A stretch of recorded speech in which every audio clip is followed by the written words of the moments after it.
Ya zoomlarınız sayar mı zoomlarınız?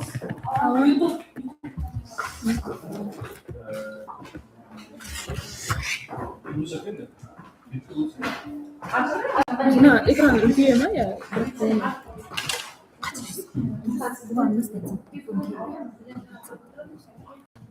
Ya, ulan video. Kim? Magistrasya'dan şarkı duyduğunu sorunuz.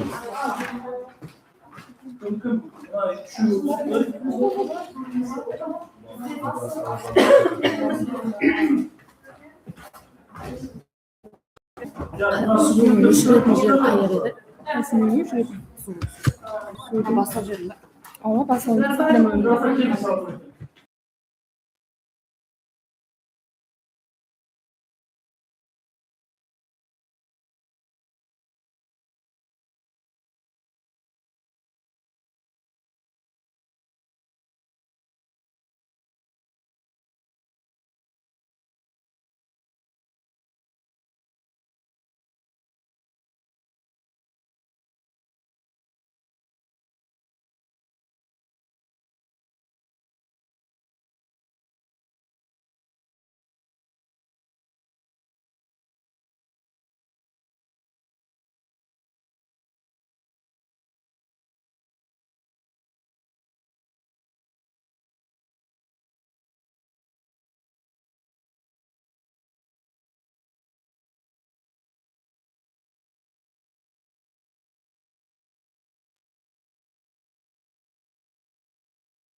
Memleket ilaçta seçilmişiz, vasıflar, arzuları, magistrantlar, limanlar, bunun reji boyunca 230 İngiliz ve İngilizler, hani magistrantların, hani dissertasyon hiçbir sırrıyla orijinallarımız kıvırım var. Memleket ilaçta seçilmişiz, vasıflar, ve çok kısmımız basayız.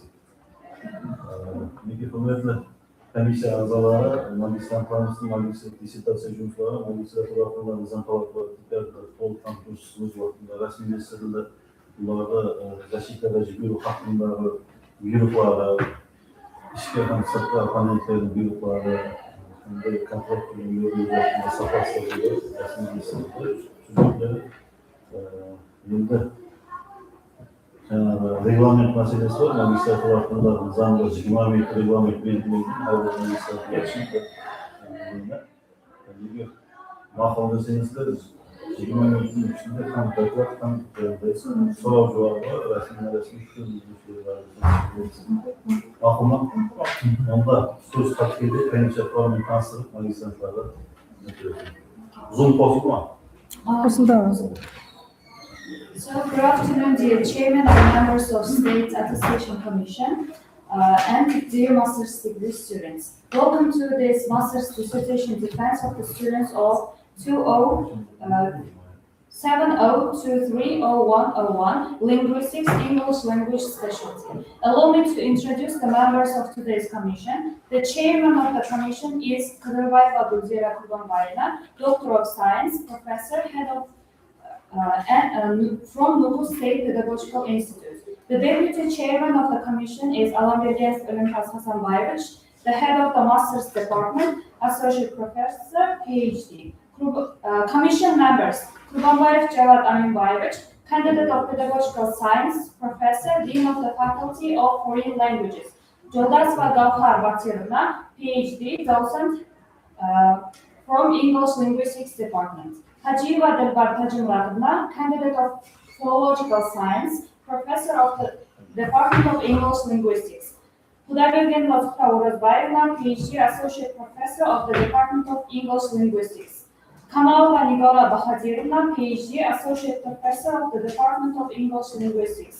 Alanazarova Firuza Karimberdiyevna, PhD, docent of Department of English Language and Literature, Nukus State Pedagogical Institute. Kaypergenova Firuza Turipirgevna, PhD, docent of Department of English Language and Literature from Nukus State Pedagogical Institute. Sapar Salamat Perdebayevich, PhD, associate professor of Department of English Language and Literature, Nukus State Pedagogical Institute. Harzieva Rivsanem Aynazarna, PhD, docent of the Department of English Language and Literature, Nufus State Pedagogical Institute. So let me start with the first defender.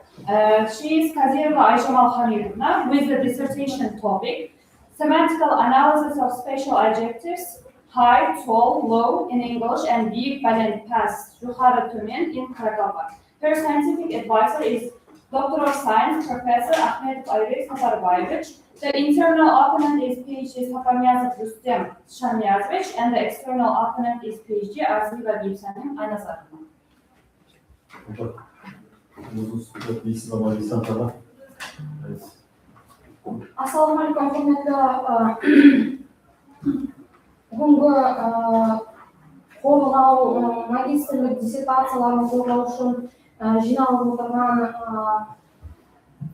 магистранттар, комиссия ағзалары, сіздерге мына комиссия ағзаларының атынан таныстырып деп қаламын, баға есеп арызды алғайды жұмыстарыңызды қорғап шығуға тілектеспіз.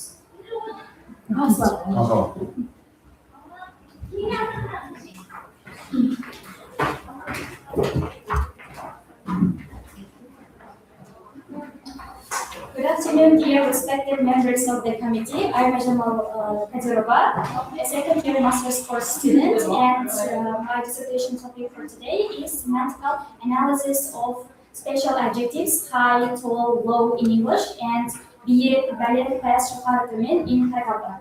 And now, let me start. The actuality of my work lies in the fact that nowadays in Uzbekistan, English language is being taught in all educational institutions, even in kindergartens. So strong attention is being paid to learn and teach English language. However, learning a language is not only about learning the grammar of the language, but also it depends on learning and understanding deeply the meaning of words. I mean the lexical items. And today my dissertation topic is about spatial adjectives, high, tall, low, and in their Karagava equivalent. And the object of my research is spatial adjectives, as I mentioned earlier, in English and their Karagava counterparts. And the subject of my research is semantic structures, prototypical meanings, collocational patterns, languages, which is English and Karagava, and also to learn about the cross-linguistic similarities and differences of both languages. And the goals, the aims of my research is to identify, describe, and analyze these spatial adjectives in both languages, denoting vertical extensions in English and Karagava. And also to develop some recommendations for their accurate use in translation and language teaching. And in the course of the study, some methods are used to be precise. To be precise, a mixed methods approach has been applied, including semantic feature analysis, corpus-based collocation analysis, prototype analysis, contrastive analysis, and translation equivalence testing analysis. All of these methods have been used during preparing the research work. And the scientific novelty of the research was in being the first systematic analysis of spatial adjectives denoting vertical extensions in English and Karagava. And this study identifies and learns the main differences and similarities of the words of these words. The spatial adjectives in English and Karagava. Actually, these words, high, tall, low in English and big, balen, past, yukarı, tümen in Karagava, look like similar words which have the same meaning. It looks like this, but actually there are some differences in the proper usage of these words in context usage and also in deeper meanings. So in this research work, this problem or this issue has been learned. And now this research work contains of introduction, which gives a brief information about the work, and 3 main chapters, and also conclusion and references. References. The first chapter is theoretical framework and literature review. The first chapter studies the special adjectives in English and paragraph, and also the main focus is background information, theoretical methods, research methods. In the first chapter, special adjectives high to low in English and big, valid, past, how to mean in paragraph have been analyzed and compared. And in the first chapter, 3 main theories are given. These are cognitive semantics, prototype theory, and lexical typology. Okay, now let me talk about what special adjectives are. Special adjectives are the words which describe the length, height, width, position in space, and direction of objects. And the main examples can be tall, short, high, low, deep, shallow, and wide, narrow. These are the main examples. And this dissertation mainly focuses on vertical dimensions of these words connected with up and down.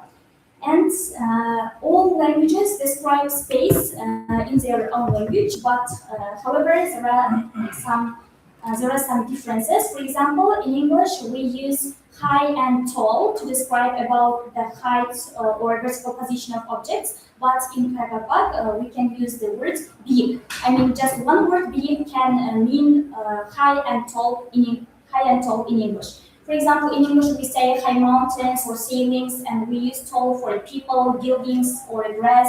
But in paragraph, just one word big can be used. And important theories here I need to mention. The first one is lexical typology. Lexical typology compares vocabulary systems across languages.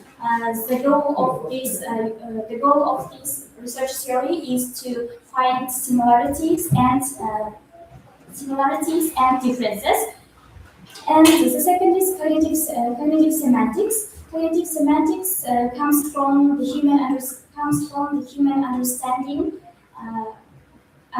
of words. Like people understand words from their everyday life experience and human experience and thinking. Humans naturally understand up as positive idea and down as negative idea. So in everyday life, we use expressions like high status for positiveness and low mood for negativeness. And the third theory is prototype theory. Prototype theory is about using one word to give example. I mean here, one word becomes more evident or understandable for the listeners. For example, when we're describing a person, we use the word. When we are using the adjective tall, we use the most common example, people. We can say tall person, or tall people. And for high, the main common example is mountain. And other words or other examples emerge from this central meaning. And General Hamid, I'm very sorry for interrupting, but would you move to the conclusion, please? Conclusion, okay. In conclusion, in this research, as I mentioned earlier, the special adjectives in English, high, tall, low, and in paragraph, big, valid, past, to men have been learned, analyzed, and compared their usage. And to conclude, as I mentioned earlier, in English, high and tall are used in different contexts, which is used specifically, and but in paragraph, there is only one word, big, which is used to describe both these. And the next part is in paragraph we have two words to describe to describe lower position, we use come in and pass. But in English, we use the word low to give both these meanings. Both these meanings. Here in English there are three words are learned, used, and in Karagabak 5. So from this we can see that English Karagabak is the words in Karagabak is more detailed, precise, but they have limited metaphorical use, unlike in English. I mean, in English, three words are used, but they have broader usage and more metaphorical meanings. Thank you very much. Let's move to the next stage of our defense. Now, if the members of our State Attestation Commission members, if you have any questions, you are very welcome. If you have any questions, you are very welcome. Some questions? If before, I would like to ask the first question, before this question. You several times uttered the term which is given in the title of the dissertation. Special. So, but we have the other variant of this verb, yes? How it is pronounced? I know. Spatial. The first one, your turn, should be spatial. Not spatial. Do we have differences between them? Sorry, next time I will pay attention. Okay, thank you. It's worried and anxious. Do we have differences? It is clear that we have differences in pronunciation, but do we have differences in semantics? In the meaning? Yeah. Yes, special adjectives. I mean here special relates to the space, the location or position of objects, and spatial. This means specific or abnormal in Kakapak language. Okay, thank you. So, other questions?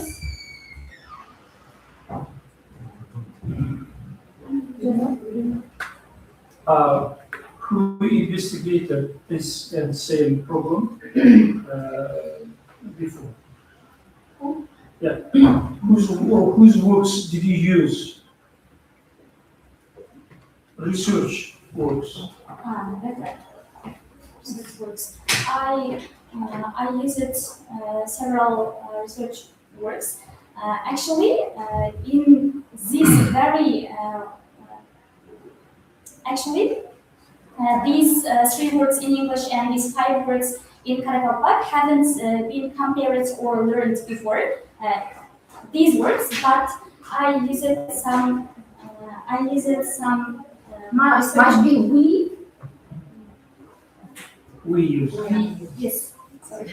We used some works of Abnazarov, Alanderyenva, Zanyaska, Latva, and many others. As I am the first, I'm a bit nervous. We are the first step. Yeah, the first. Kızıyorsan kafamdan da olacak. Yeah.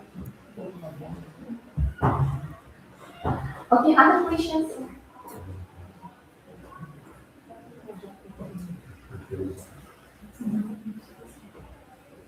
Okay, so I would like to ask you just one question. So what kind of difficulties you have faced in translating this special adjectives from English into Karakalpak? Yes. Okay.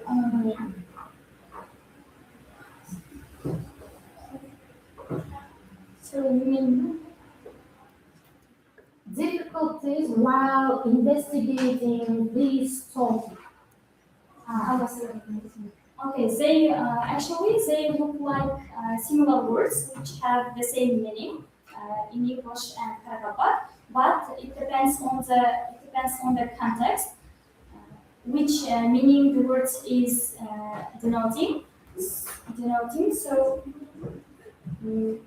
I think it depends on the context. I read the context carefully and tried to get the best meaning here, the most appropriate meaning. One more question. I don't know how many you know.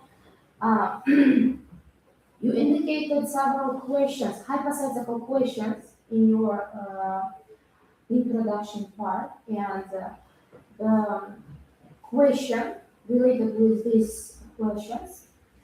Have you found answers for these questions? And what was the result of this hypothesis, which is given at the beginning?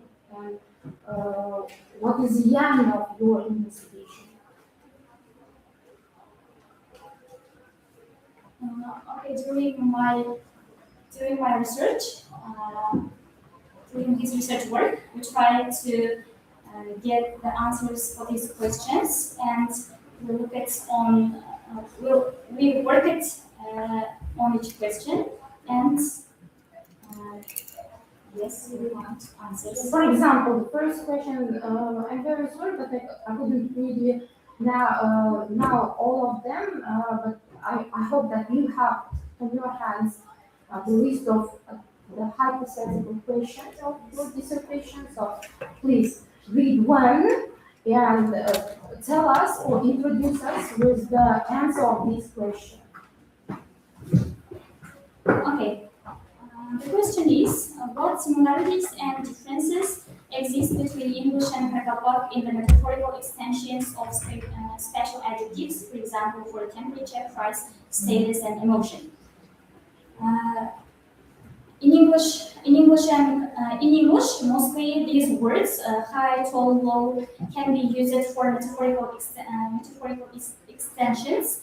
A lot, for example, we can say high temperature, but in English, but in Tagalog, when we are talking about the temperature, we cannot use like big or balit. We just say hot or asa in Tagalog. And for the price, for price, we can use low in English, like low price, and also as well in Tagalog, we can say tumian mahal. And for emotion, Sorry. Let's clarify here. You mentioned metaphorical expressions, yes? So why you focused your attention on metaphorical expressions? Because we're talking about verbal clauses in the English sentences.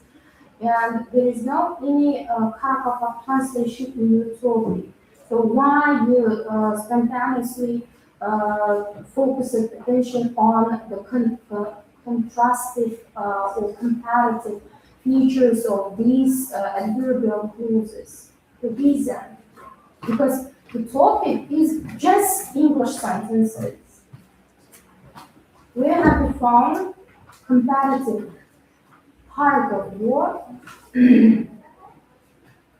topic says high, tall, low in English and big, very less in Tagalog. That's why we have analyzed the usage of these words in different contexts and metaphorical extensions as well. Sorry. This topic was for the first, second, yes? Sorry. Yes. My bad. Okay. Okay, so yes, thank you. So if other questions? Thank you. Secretary, please. Let's move to the next stage. Thank you.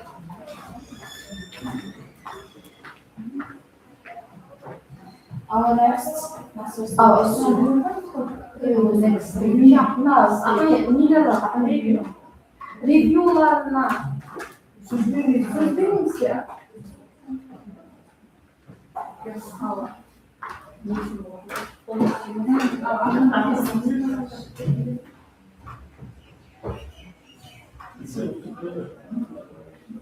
review the dissertation on the semantical analysis of special adjectives high, tall, low in English and big, but and taş, in Tagalog by Kadirova Arjana. In general, the master's dissertation work of Kadir ve Ayşe Mohammedovna on the topic semantical analysis of special adjectives high tone low in English and big parentheses Juhara in Karabakh represents an independent and completed scientific research devoted to a linguistic problem. The dissertation fully meets the requirements established for master's dissertation works, and Kadir ve Ayşe Mohammedovna deserves a positive assessment and conferral of the master's degree in English linguistics. Reviewer, PhD, Arziva Gülsanova. Review is here. Thank you. So, thank you. Ayşe Mohammedovna University. Next defender is Konrad Vashaklo Maratov. Her dissertation topic is linguistic expressions of adverbial clauses in the English sentence. Her scientific advisor is Jolar Fadakhabatyevna. The internal opponent is PhD Kalabayeva Martina Amangaliyevna, and the external opponent is Doctor of Science Professor Kudubayeva Gulzira Kubanova.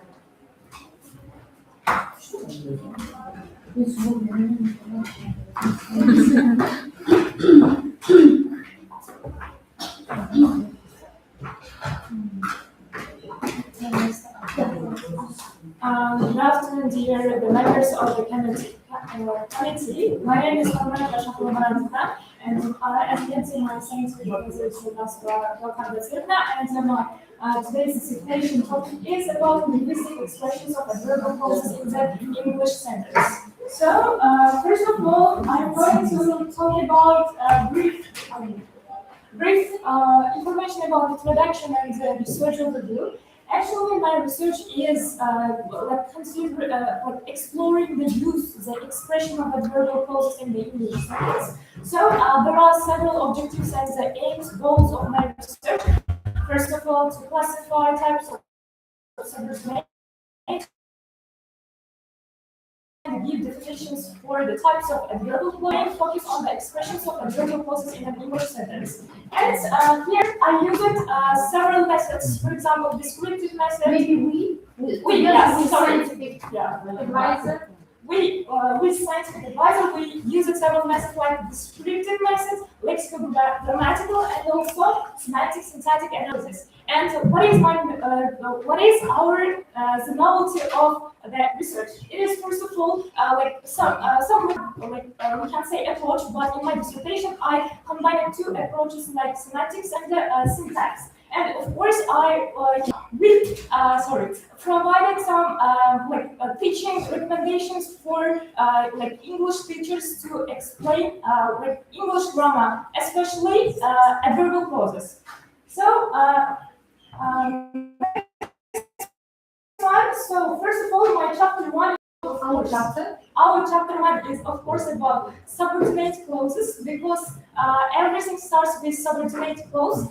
In English, there are actually two types of sentences. There are simple sentences and complex sentences. Subordinate clauses usually come in, not usually, but always come in complex sentences. And here, I'm going to explain what's the difference between them.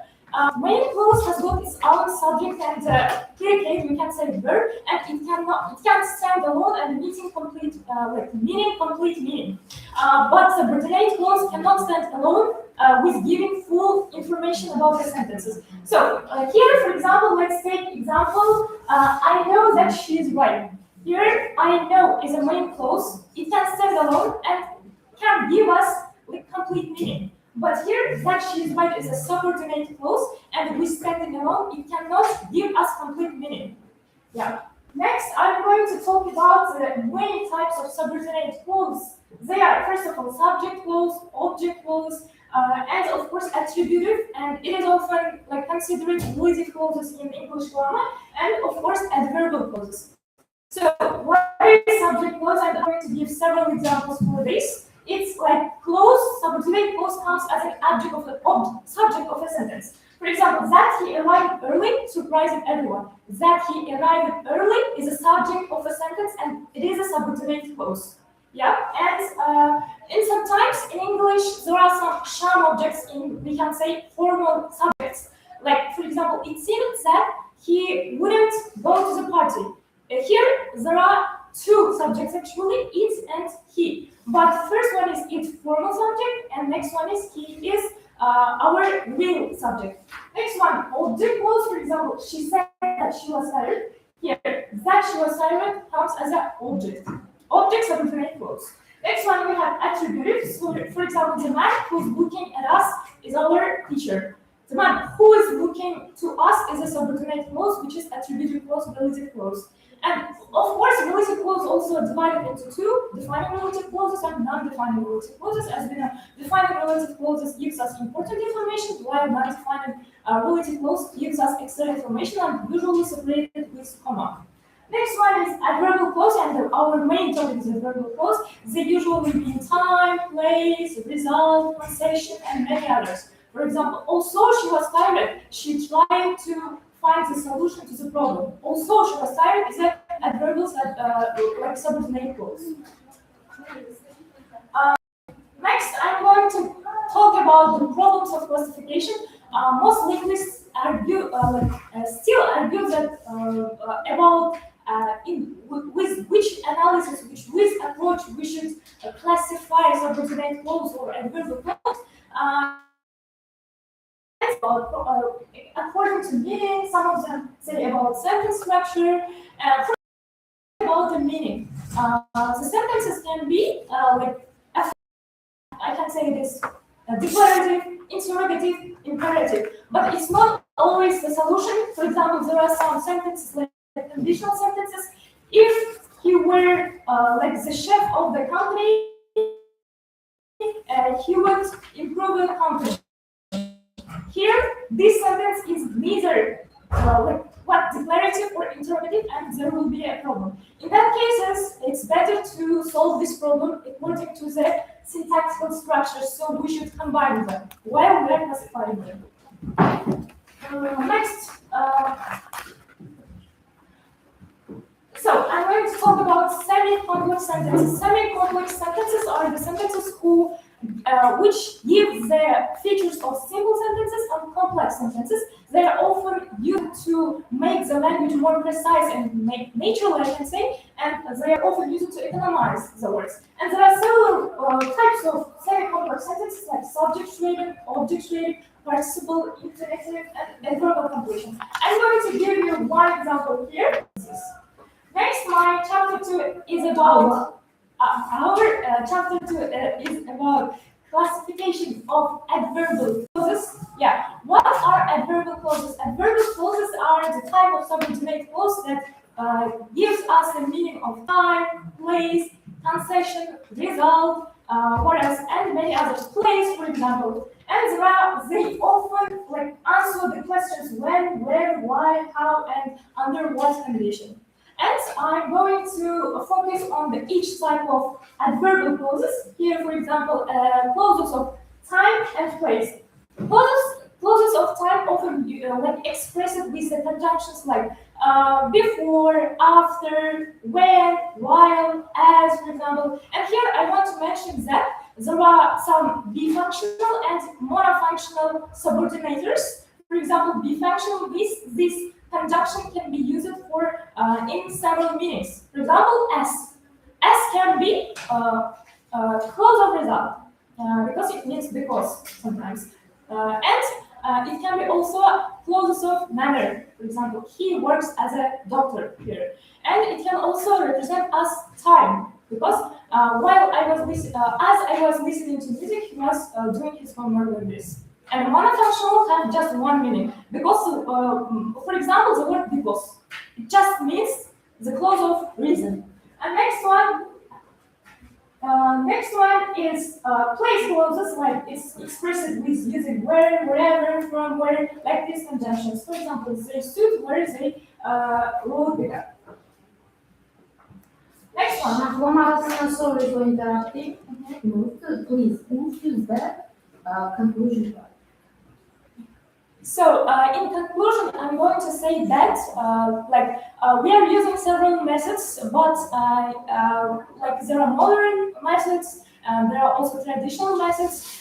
In my conclusion, it's concluded that traditionally we also should use modern approaches here.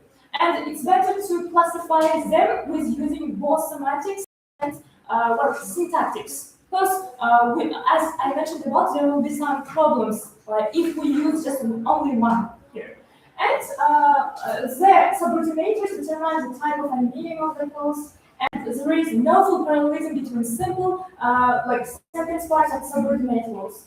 Overall, adverbial clauses are very essential for using the language, whether it is in speaking, whether it is in research work, whether it is writing, because we always use them without realizing. So it's very important, and they can give us insurance to coherence, logical connection, and clarity in modern English.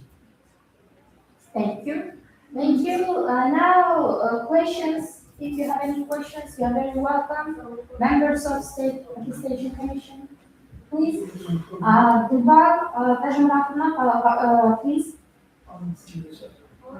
So we have research interesting new presentation, but what's the importance for you? Actuality of your paper nowadays? Is it important? Yes, of course. It has both Thank you theoretical. for your question.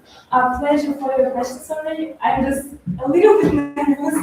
And listen the next one. Okay. And how you mentioned in your methods part of your introduction, right? Yes. That you have good semantic syntactic analysis. Yeah. Please show us how you have analyzed in this way one sentence. Semantic syntactic analysis. Okay. And what are the functions of adverbial clauses in the sentence? Mm-hmm. So, may I say? Have Thank you you for. written all these questions? Yes, I remember. Miss Dilbar asked about subject and object of the research, like importance of the research and semantics and syntactics. The first third one is about Okay, I'm going to start with the first one. The practical importance is that they are very. Actually, the word. Yes, nowadays in Uzbekistan there are a lot of reformations by the government that we should improve the use of foreign language and the grammar English language. And there are still several problems we can come across, like for example, lack of precise and very useful textbooks, we can say, and some teachers lack several knowledge about identifying adverbial clauses. So it is very important to give them a very great explanation and the researches of adverbial clauses. You think this is great explanation?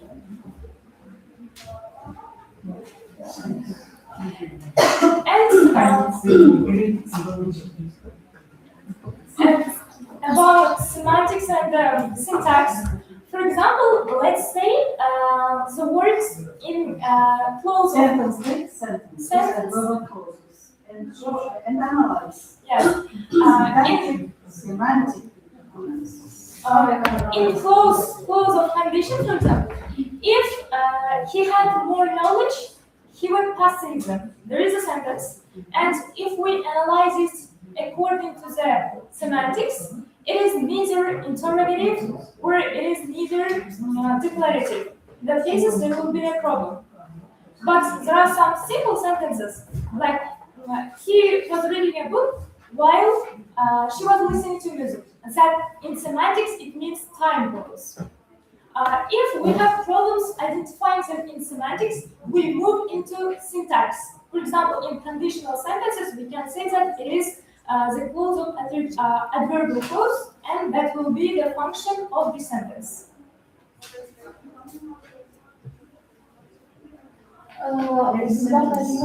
Next question. Next question. I forget, sorry.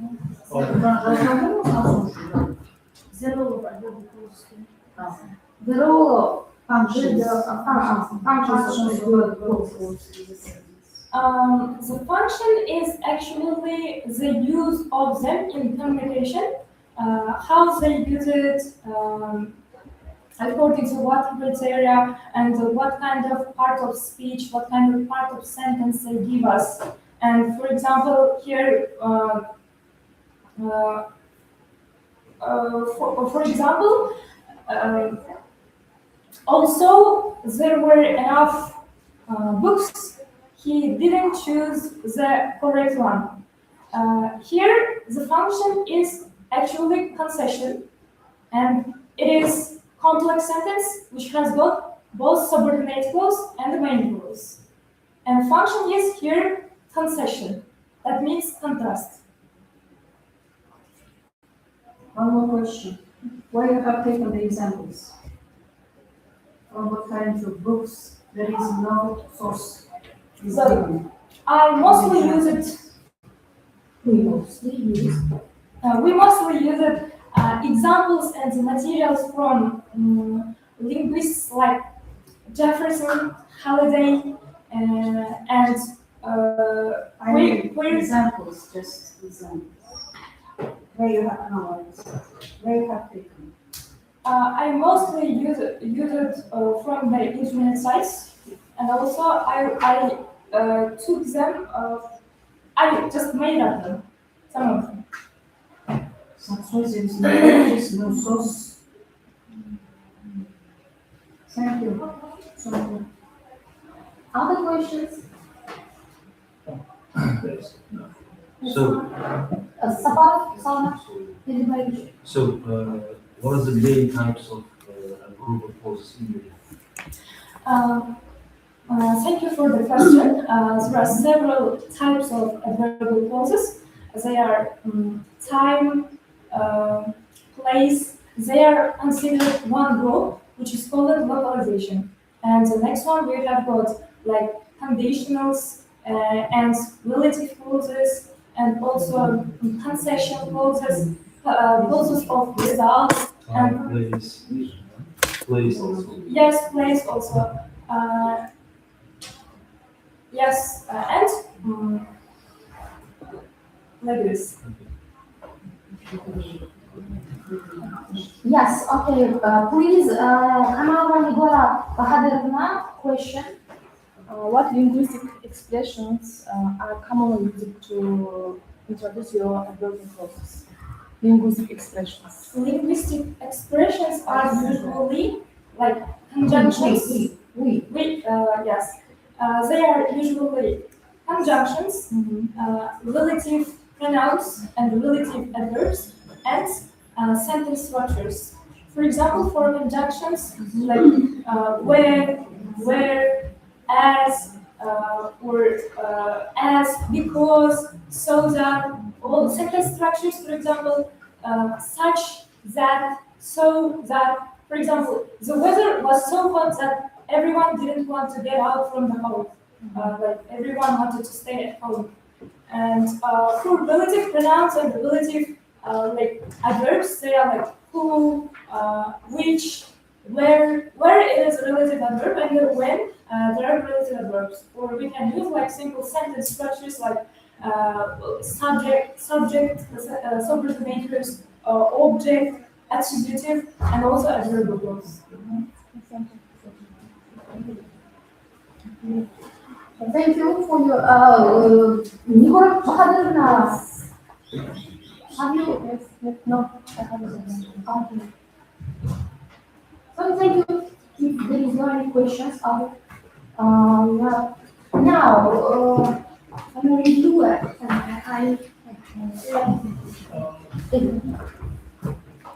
So, one more time, good almost afternoon, dear members of State Attestation Commission. There is given written review for the work of this defender, and I would like to introduce the my conclusion about this work. In concluding part, the research and also applied methods of description, lexical, grammatical analysis, and semantic analysis. These methods describe to a comprehensive investigation of the topic and supported the achievements of the research objectives. The structure of the dissertation consists of an introduction, three parts, chapters and conclusion and bibliographical list of literature, which ensures the logical organization of the study. In general, Shahlo Maratovna's work, research work has been completed successfully. The aim and objectives of the dissertation have been fully achieved. The work demonstrates the author's theoretical knowledge and analytical abilities and deserves the evaluation, good evaluation of the work. Thank you for your attention. Our third speaker is Shalva Sarakurjan Alamratkuzo with the topic comparative analysis of different approaches to inclusive English language teaching in various countries. Her scientific advisor is PhD docent Hanif Varivana Abdullayev. The internal opponent is PhD docent Najib Abdullayev and the external opponent is PhD docent Shalva Sarakurjan.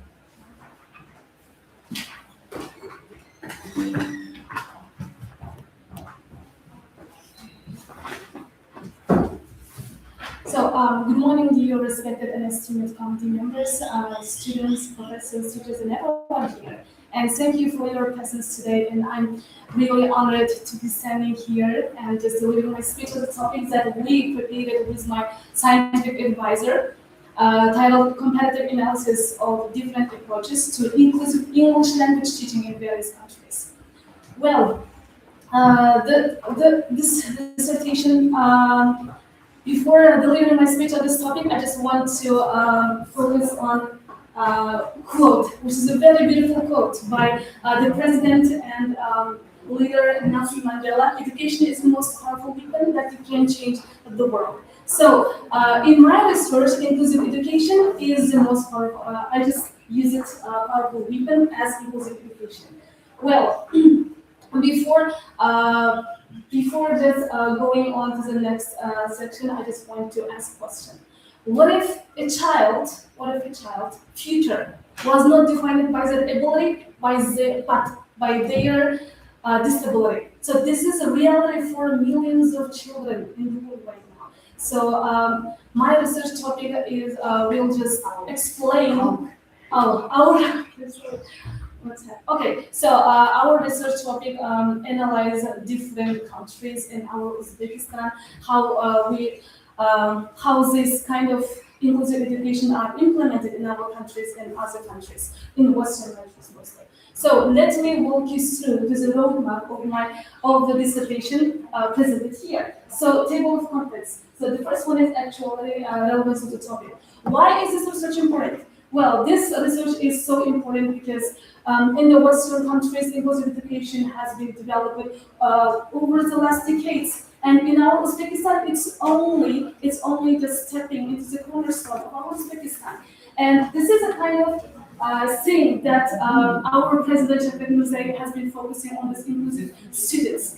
And that's why we chose this topic, because of its importance, because of its cruciality. All right, so next one is the research object and subject.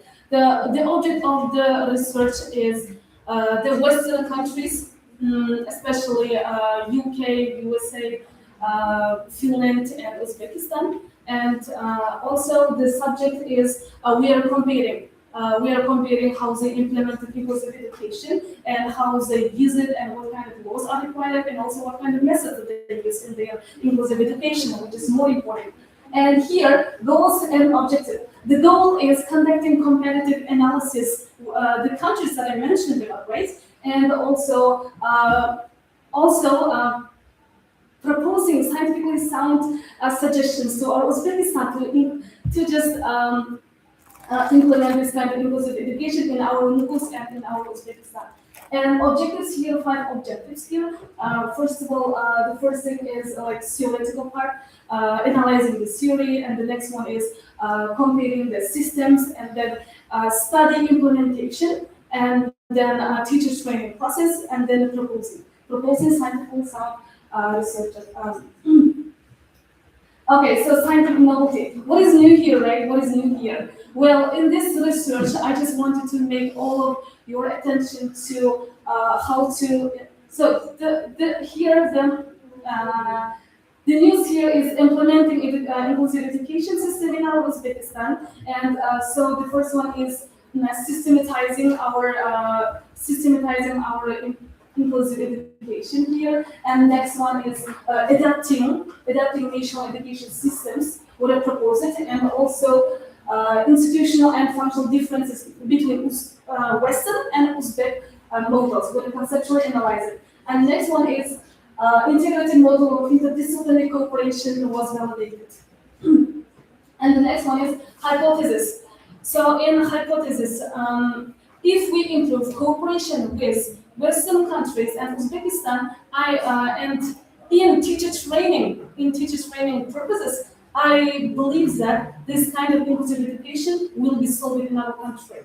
Because in order to build inclusive education in our country, we really need professional teachers. We really need someone qualified to this job, to this kind of programs. Because it, of course, needs qualified teachers to teach someone who's disabled, to teach someone who is in need. And so here are some kind of questions, 3 questions are given. So what kind of conceptual foundations of inclusive education implemented in the national education system? So that's what we covered in our dissertation work. And to what extent is a system of relationships between disciplines institutionalized, and what are the effective mechanisms that we use in our dissertation work? Okay, next one. Literature review and research methods. While we were working with my scientific advisor, we just read so many articles and so many journals according to the inclusive education of other countries. So we firstly working on OECD analysis that confirmed the link between equality and effectiveness of education systems. And also the methods we use here, comparative, as I mentioned about comparative analytical methods, descriptive interpretive analysis, conceptual modeling, and generalization of empirical data. So that's what we will cover in our dissertation work. And chapter 1. Well, chapter 1, in the chapter 1, we put our all efforts in the big picture, which answers the question, what is inclusive education and why it matters. So it compared the key concepts here in our chapter 1. For example, imagine 2 schools. One school says, we have a desk and we have a ramp and we are inclusive. And the next school says, how we can implement, how we can or may change our lessons so the child knows the topic in detail. So this is what we covered in chapter 1 about how to implementing lesson plans, how to implement the documents, like regarding to the inclusive education. Okay, next one is chapter 2. In the chapter 2, we shifted our focus to typical child. So in the Western countries, we analyzed that many countries focus on the child, not the lessons class, or maybe not something. They see the child as a central, in the center of attention, not the lessons class or not the schools. So they have this kind of mind. We have to change the schools for this child. In our country, we don't have this kind of thing. Because in our country, we have to adapt the child to our system, right? Which is wrong. I just say like this because while we were analyzing this kind of inclusive education with my scientific advisor, we just come up with so many ideas. And here's given some kind of legal basis. So in what kind of legal basis we're working on here. And in our Uzbekistan, just implement this kind of things. For example, law of education decrees 2020 and 2024. And also, I just want to focus your attention to staff training. So in Western countries, they have these pedagogy training classes. So they train the teachers so that they can teach someone who's disabled. And in our country, so this is an in-service training. So this is underway. We haven't yet developed this kind of training programs in our country. Okay, and the next one is, I just want to say, family engagement. I was so shocked at that when we were analyzing the Western countries, while they having the lessons, they include like doctors, family, multi-agency for only one child. You see, so their future is much more important. And in our Uzbekistan, we have only director and parents involved, and that's all. So I was just a little bit sad when I just saw this kind of ideas and saw this kind of things in while we were analyzing with my scientific advisor. Next. Chapter 3, Western inclusive education models. So here are some models for which we use it different countries. For example, we say it's like IDEA, Individuals with Disabilities Education Act. So here they use it. In USA, this is so different. For example, one child should be educated just by herself or by himself. So this is the kind of thing. And for United Kingdom, this is the Equality Act. 2010 and Education Health and Plans, graduated response model, statutory parental rights in decision making. So they just discuss everything with the parent itself. That's all. And Finland, world leading inclusive model. So Finland's three-tier support system, highly trained teachers they have, and collaborative school culture, which is so perfect in Finland. And common strengths of Western models is interdisciplinary cooperation and needs-based funding. That's all. Well, inclusive education in Uzbekistan. How we are doing in Uzbekistan? In Uzbekistan, we are not paying full attention to the child's knowledge, to the child's education, like Western countries do. For example, key challenges here: incomplete institutionalization of interagency cooperation mechanisms.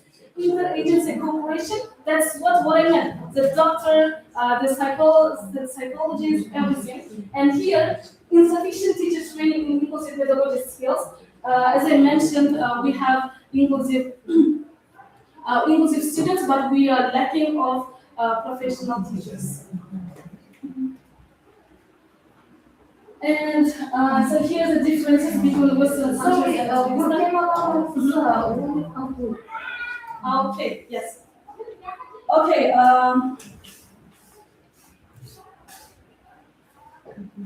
okay, so in this work, I wanted to mostly, I wanted you to focus on this kind of inclusive education systems which competed in our Uzbekistan and our in Western countries, and how they were implementing and how they were doing in their legal basis and their education systems.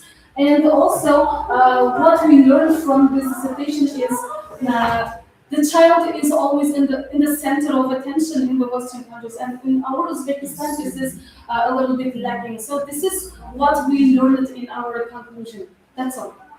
Thank you. So, Members of state attestation commissions, questions? Please, Nihal Najmullah, if you have any questions? The topic is very actual nowadays. It's a biological topic. We listen attentively, we try to compare with some Western countries how they are organized. This inclusive teaching. And there are some questions about the topic. First of all, have you researched any articles or books on our needs because we are references now from our native